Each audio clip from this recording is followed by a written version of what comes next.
नमस्कार दोस्तों। तो एक बार वापस से स्वागत है आपका अपने YouTube channel the logic word में। अभी तक हमने लास्ट 2 वीडियोस में जो थ्योरी पढ़ी है तो उससे रिलेटेड कुछ क्वेश्चनों की प्रैक्टिस करेंगे। तो आइए बिना किसी देरी के शुरू करते हैं वीडियो। तो मैं यहाँ पर आपके सामने पहला क्वेश्चन लिखता हूँ।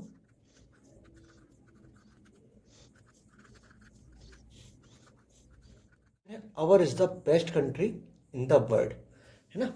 तो यहाँ पर एक चीज देखिए आप, यहाँ अवर सब्जेक्ट के पर लिखा हुआ है। यहाँ पर आप देख रहे हैं ये जो अवर है, ये जो प्लेस है क्या है आपकी, ये है वर्ब और ये है आपका सब्जेक्ट। तो यहाँ पर अवर कहाँ लिखा हुआ है, सब्जेक्ट की जगह पर लिखा हुआ है। एवं सब्जेक्ट एवं ऑब्जेक्ट की जगह पर हम क्या लिखते हैं, नाउन या प्रोनाउन यूज करते हैं। यानी कि जो आपका सब्जेक्ट है और जो आपका ऑब्जेक्ट होता है इसकी जगह पर या तो आप नाउन लिख सकते हैं या प्रोनाउन लिख सकते हैं। इतनी बात आपको मालूम है ना। मगर अवर एक डिटर्मिनर है, क्योंकि अवर क्या है, जो आपका सिंपली अवर है। अवर क्या है आपका, अवर एक डिटर्मिनर है। एवं अकेला डिटर्मिनर तो कभी सब्जेक्ट बन नहीं सकता। एवं यह नाउन के साथ आता है, यानी कि जो डिटर्मिनर है ये किसके साथ आता है, हमेशा ये हमेशा नाउन के साथ आएगा। ठीक है, हमेशा नाउन के साथ आता है, अकेला कभी आ नहीं सकता। तो या हम अवर के साथ नाउन लिखें। एवं यहाँ नाउन क्या है आपका, यहाँ पर नाउन क्या है, नाउन है आपका आपका कंट्री। ये जो कंट्री है ये आपका यहाँ पर नाउन है। इतनी बात क्लियर है। तो या तो आप इसको इस तरीके से लिख दो, अवर कंट्री, अवर के साथ आप क्या लिख दो, नाउन कंट्री। तो आपका सॉल्यूशन क्या बन जाएगा, अवर country is the best country in the world. ये आपका आंसर हो जाएगा। लेकिन एक चीज देखिए, यहां पर कंट्री की रिपीटेशन हो रही है।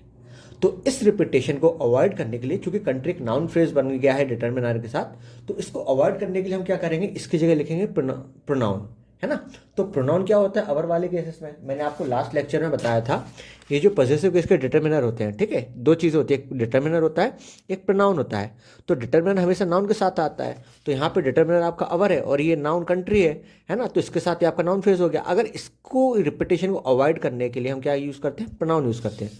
तो अवर के इसका प्रोनाउन क्या होता है, अवर्स। तो आप यहाँ सिंपली इस पूरे फ्रेज की जगह लिख दीजिए अवर्स। तो आपका आंसर या तो अवर कंट्री हो जाएगा, या अगर अवर कंट्री नहीं लिखना है तो आप सिंपली लिख दीजिए अवर्स। तो आंसर हो जाएगा ours is the best country in the world, या our country is the best country in the world. दोनों ही केसेस में आपके आंसर सही है। तो होप सो आपको पहला क्वेश्चन समझ में आया होगा। तो चलिए इसी के साथ हम दूसरा क्वेश्चन डिस्कस करते हैं। आपका दूसरा क्वेश्चन है,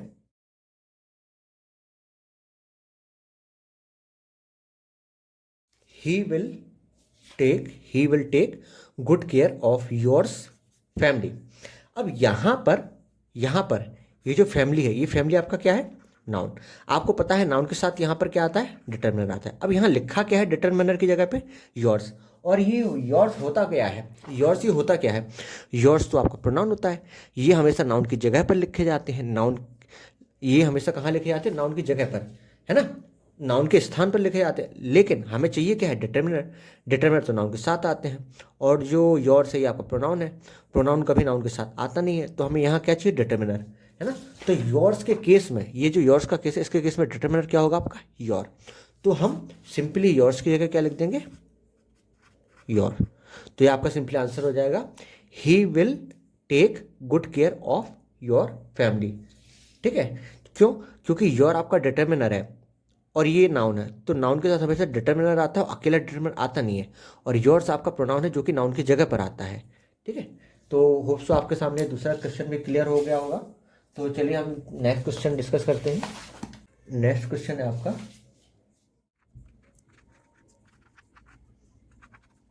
नेक्स्ट क्वेश्चन है, this is hers phone not mine. अब यहाँ पर एक चीज़ देखिए, ये फोन क्या है, फोन आपका है नाउन, है ना।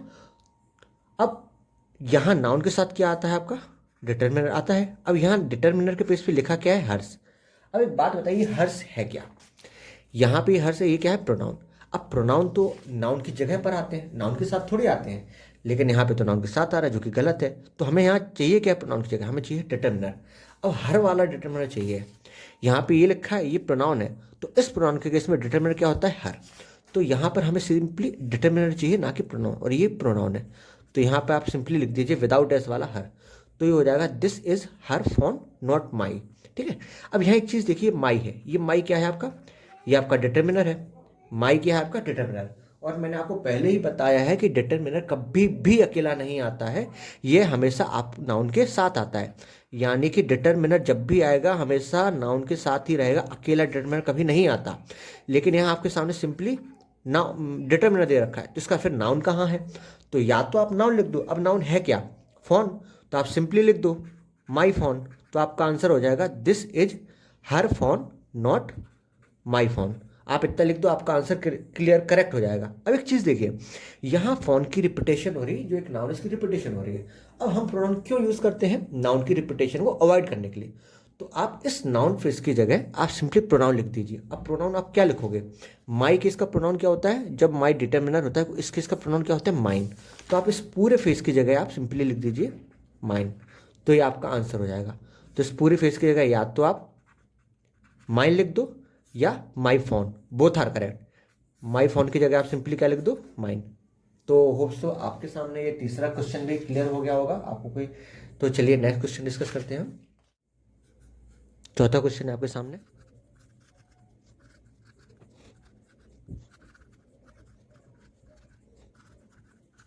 The teacher didn't answer my questions but she answered your.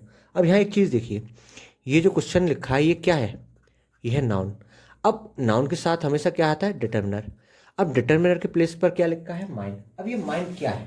तो आपको पहले पहचानना है माइन क्या है। तो माइन क्या है? आपका प्रोनाउन है। प्रोनाउन तो हमेशा नाउन की जगह पर आते हैं, ना कि नाउन के साथ। नाउन के साथ तो हमेशा डिटर्मिनर आता है।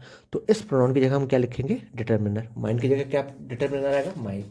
तो यहाँ सिंपली आप लिख दीजिए माइन की जगह माई। तो आपका क्या बन जाएगा sentence? The teacher didn't answer my questions but she answered your. अब एक चीज़ देखिए, यहाँ योर क्या है? ये आपका डिटर्मिनर है। और मैं आपको पहले ही बता चुका हूँ डिटर्मिनर कभी अकेले नहीं आता, यह हमेशा अपने साथ नाउन लाता है। तो डिटर्मिनर हमेशा अपने साथ क्या लाता है? नाउन। तो आपका डिटर्मिनर क्या है? योर। तो इसका फिर नाउन कहाँ है? आपको या इसके साथ नाउन लिखना पड़ेगा, तभी आपका आंसर करेक्ट होगा। तो नाउन है क्या? नाउन है आपका क्वेश्चंस। तो आप सिंपली योर के साथ क्या लिख दीजिए? क्वेश्चंस। तो आपका आंसर क्या बन जाएगा? The teacher didn't answer my questions but she answered your questions. आप क्वेश्चंस लिख दीजिए तो आपका आंसर सही हो जाएगा। लेकिन एक चीज़ देखिए, जब आपने यहाँ क्वेश्चन लिखा तो क्वेश्चन की रिपीटेशन हो गई। आंसर गलत नहीं है, लेकिन क्वेश्चन ये जो कि नाउन है, नाउन की रिपीटेशन हो गई है। अपन जनरली अवॉइड करते हैं नाउन की रिपीटेशन को अवॉइड करना, तो उसकी जगह हम क्या लिख देते? प्रोनाउन। तो आप सिंपली योर क्वेश्चन की जगह इसका प्रोनाउन लिख दीजिए। तो योर चूंकि डिटर्मिनर है, इस डिटर्मिनर वाले केस में प्रोनाउन क्या होता है? योर के डिटर्मिनर वाले केस में प्रोनाउन आपका क्या होता है? योर्स। तो आप इस पूरे फ्रेज की जगह सिंपली लिख दीजिए योर्स।